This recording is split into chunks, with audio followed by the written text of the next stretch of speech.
Alright, everybody, welcome back to another episode of your favorite FPL show, the Bonus Point. Which I hope is your favorite FPL show by now. Alright, so basically, I just gonna dive straight into it. We have another episode normally on a Tuesday. Before we get into anything today, I have a lot of news that I got, in the last couple of hours or last day or whatever, regarding the Premier League. And obviously, anything that happens in the Premier League is going to significantly affect FPL. So before I actually get into the episode, I just want to talk about the new news and whatnot and just give my thoughts about it. So first, it's looking like Cristiano Ronaldo himself is very likely to join Manchester City. What does that mean for FPL? Well, basically, I expect him to come in at, let's say, 12.5 to 18 million. I think he has a huge reputation, as we already know, a huge reputation for goals. Goals means points in the game. And that's probably going to cause him to come in at a big price. My personal opinion on Ronaldo, listen, Lukaku managed to outscore Ronaldo last season in the same league. Yes, maybe Inter Milan was a slightly better team than Juventus last season, but I also believe that when Ronaldo has been asked to play as a number 9, it hasn't really worked out too well for him. He likes to play off of another striker. So that's basically how I think that a system could affect a player like Ronaldo. When he gets to play off of another striker, like he got to play off of Morata last season, we saw a lot of his goals increasing, right? And when he's been asked to play as a 9 just by himself, he hasn't been able to put up the numbers. Now, what does that apply to the City move? Well, at City, I expect him to be asked to play as just a lone number 9. I don't think that that's how you get the best out of Cristiano Ronaldo. So all that basically means is that, look, the man is going to come and score a lot of goals regardless, okay? And he's going to play in the most creative team in the league as well. So yes, he's going to score a lot of goals if he comes to City. But it's a case of if he's going to live up to his price and if he's going to be the top scorer in the league. Those are things that I'm just not too sure about yet. I know there are a lot of people out there probably watching this and saying, well, look, it's Cristiano Ronaldo. He's going to score a lot of goals. He's probably going to top score the league. He's one of the best players of all time, whatnot, and so on and so forth. And I agree with all of that. He is a legend of the game. But sometimes I think we get a little bit caught up in a player's reputation versus what they actually bring to the table at the moment. And the fact is that the man is 36 years old. And he's probably going into a system that does not get the best out of him, and he's probably at an age where they need to start managing his minutes a little bit more as well. So all those things just have me a little bit unclear about what I think Ronaldo is going to do in the Premier League. I'm sure he's going to score a lot of goals. That is a fact. And playing with City is just going to be a lot of chances towards him. He is going to be on pens. City wins a lot of pens. He's a very good finisher, very good at scoring goals. We all know this. There's nothing more I need to convince anyone out there about Ronaldo. It's just a case of what price does he come in at and does he live up to that price? We're going to have to wait and see. I'm not ready to make any calls as yet. Secondly, Harry Kane came out and personally said that he's going to stay at Spurs.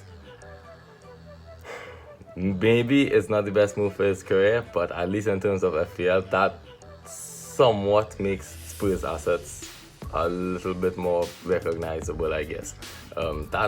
Should be helping Son a lot this season. We know that Son and Kane have a fantastic relationship. They work really well together.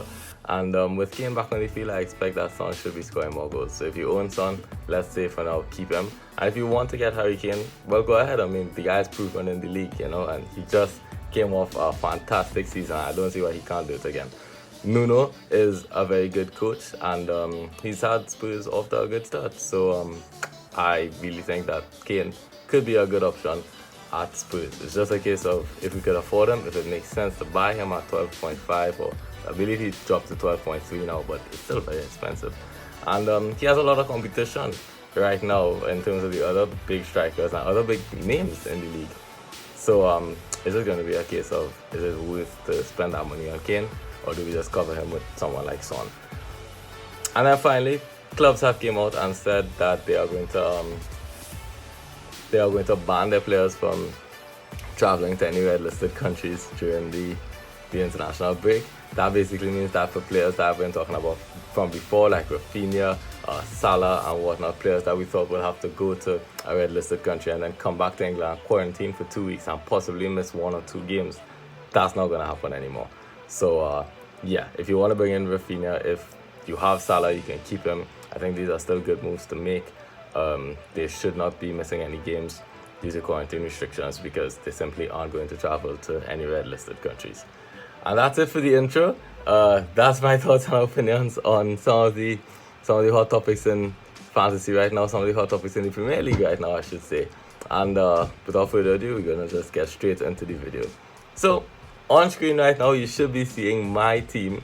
And I'm just going to do a quick preview of my team, how I'm planning to line up for this weekend and some other stuff. So, the back basically remains the same, except Luke Ayling is going to come in for Tsimikas. First of all, I think that against Chelsea, Liverpool are not going to have the smoothest run. Won't be surprised if Lukaku scores against Liverpool or anyone for that matter. I just don't think that Liverpool are going to keep a clean sheet. So that's one reason why I dropped Tsimikas to the bench. The other reason is I just don't think he's going to start. Robertson is fit and it's a very big game. It's an important game for the season. It's an important game for Klopp.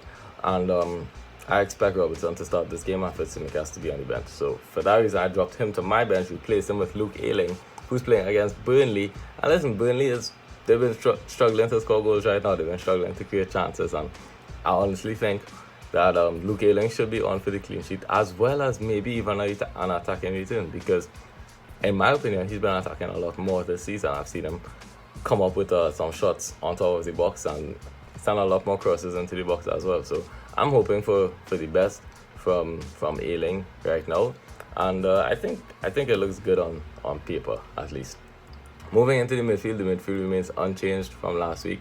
Salah against Chelsea. Honestly, just hoping for the best. People been saying that Salah has a good record against Chelsea. I personally haven't really seen this. Last time they played against Chelsea, didn't manage to score. And for me, Salah just for some reason tends to not really score in the bigger games. For whatever reason that may be, I have my own opinion about it. For me, I think that Salah is just so threatening that the bigger teams try to stay closer to him, mark him a bit tighter. That doesn't mean that Liverpool can't score. It just means that it's very hard for Salah to perform in those games. I mean, his last goal against Chelsea was literally a screamer from outside the box. We're talking about a very low percentage chance of scoring. I probably said that wrong, but basically, he doesn't really get much great chances in the bigger games. Okay, that's what I'm trying to say. He's forced to score low XG chances. That's not really what we want from our strikers or from any of our players, and that's why I'm not even considering him as a captain option this week. Mahrez, yes, okay, I put the vice captaincy on him. I expect Mahrez to start this game, and Arsenal's defense just has not been looking too good. Their best defender is out with COVID right now. That's Ben White. Not sure if he's going to return for that game. That just spells even more disaster for Arsenal's backline. Also, Kieran Tierney picked up a knock in the last game. It looks like he will be missing this weekend. It's just not looking too good for Arsenal at the moment, at least defensively. I think Mahrez is going to start this game, one, because it's an important game, and two, because he didn't start the last game, and he still managed to come on and score goals. So I think all the signs point towards Mahrez starting this game, and I think once he starts, City creates so many chances that I don't see why he can't get a goal or an assist. That's just how it goes. Moving on to Mason Greenwood against Wolves. Listen, that Wolves game is not going to be an easy game. I know that Wolves have been conceding goals, but first of all, United have not been attacking too well. And United have not been attacking too well. And Wolves, in my opinion, they've been defending well. It's just a case of getting a little bit unlucky sometimes and conceding 1 or 2 goals. Now, last time they gave away a penalty. We don't really want that to happen this time because I do not have Fernandes in my team. So I'm hoping for no pens in that game. But Mason Greenwood, look, he's had 2 goals in 2 games now. I think he's in good form, and I honestly just going to hope for the best against Wolves. If they manage to string some good attacks together, I don't see why Greenwood won't be involved or won't be at the end of it. Moving on to Son now. Look, I think Son he's the definite captain choice for this weekend. It's against Watford. It's at home. Harry Kane should be back. All the signs point towards Son having some success this weekend, and that's what I'm going to say about it. And I don't want to talk about my captain too much, because when I do, I tend to jinx it. We're just going to leave it alone, okay? Signs point towards Son. I just told you all the signs that we can't hope that Son manages to come away with a goal or two, or even a hat-trick this weekend. And then finally, we have Rafinha. Definitely going to start. The ball always flows through him. I hope that he manages to get more creative and create more chances for his other teammates. He hasn't really been doing that in the first two games. But against Burnley has not been too well so far this season. And Leeds is a highly attacking team, a very creative team. Rafinha is a very creative player, and the ball always goes to him. So I don't see why he can't get a few assists. And then finally, the front two, same as last week again. We have Ings and Antonio. Ings is at home against Brentford. Honestly, I feel like this is going to be a very difficult game for Ings. Brentford have been defending pretty well, and Ings have not been getting much chances. I don't really know what to say about Ings here, to be honest, because I was about to say hopefully he can get a penalty, but then I remembered that El Ghazi actually is the number one pen taker for that team. So what does that leave for Ings? I'm honestly not sure. I think it's a case of if Aston Villa miraculously somehow managed to create a lot of chances on the day, because they have not been creating much chances so far this season, then I think Ings is going to score. He's a very good finisher, so if he's given service, he scores goals. The problem is, in the first two games, no service. Had to resort to scoring a bicycle kick and a penalty in like the 95th minute or something ridiculous like that. I'm not too convinced about Ings this weekend. Definitely won't captain him, even though the game looks easy on paper. I don't think it's going to be that easy for Ings. I don't think it's going to be that straightforward. And then finally, Michail Antonio. Look, this guy is just... he's just way better than I expected him to be this season. He started fantastically. The last game, I don't know if he managed to see both goals, but they were excellent finishes. This guy is an absolute maniac. He's a baller. And I don't know how he gets the job done, but he just manages to get the job done. Crystal Palace have been conceding a lot of goals, and so far West Ham have scored 8 times in 2 games. I expect them to go ahead and score at least twice on Crystal Palace, and Antonio should be in the sauce. So if you want to captain him, I definitely understand it. And with that, I am done with reviewing my team, and we're going to move on to something a lot more important and a lot more helpful. It's going to be reviewing some of the captains for this weekend. So on screen now, you should be seeing, a list of some of the guys that I think you should captain this weekend. I'm just going to start going through it.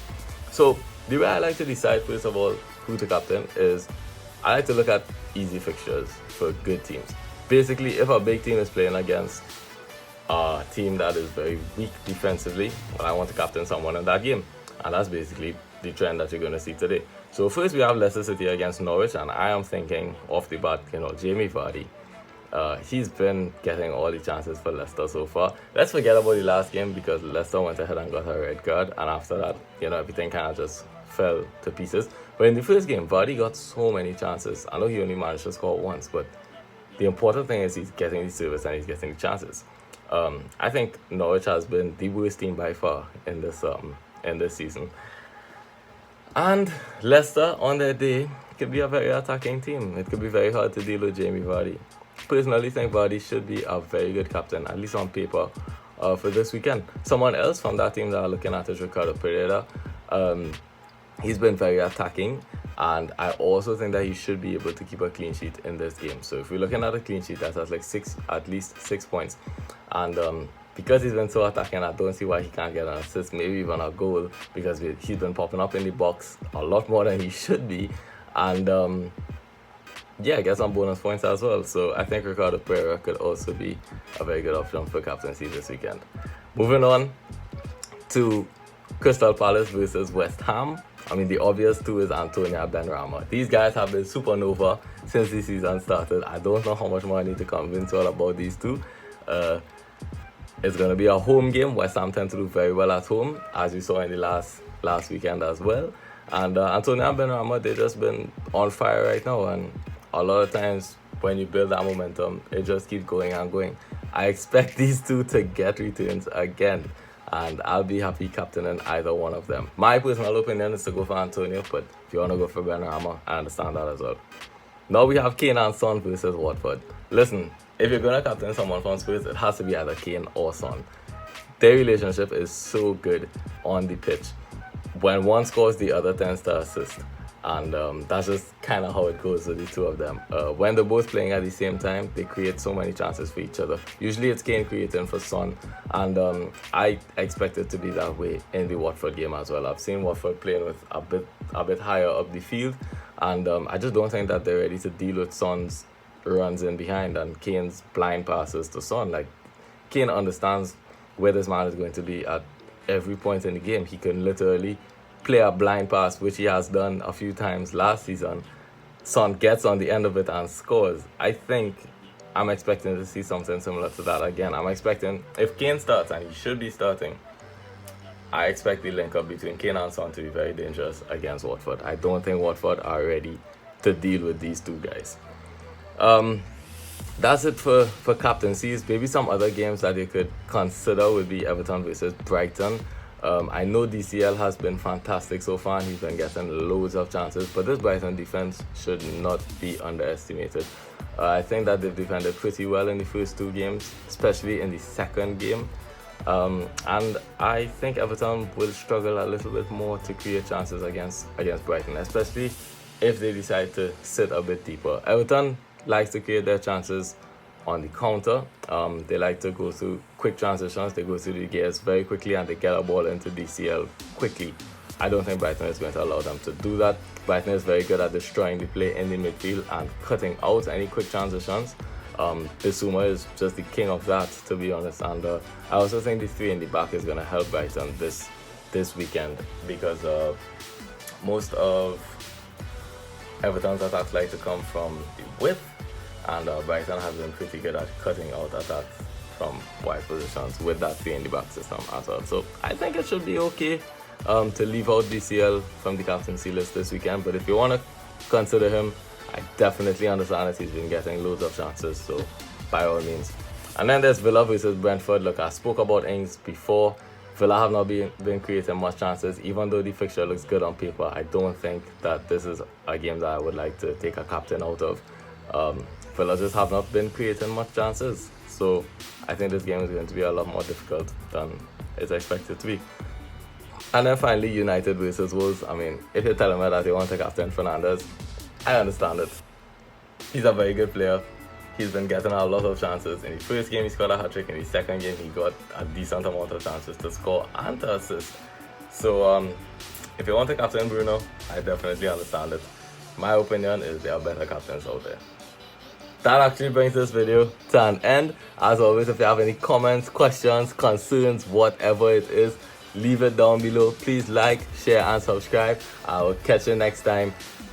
Have good luck this weekend. I hope you all have a good weekend off the pitch, of course, and I hope you have a good weekend in terms of FPL as well. So yeah, that's about it from me. I'll see you all again on Tuesday. I hope you get a captain right. You know, I can't stress that enough. Wow, I'm just having a bad time talking today. Yeah, let's just end the video there, okay? Goodbye everyone, good luck this weekend.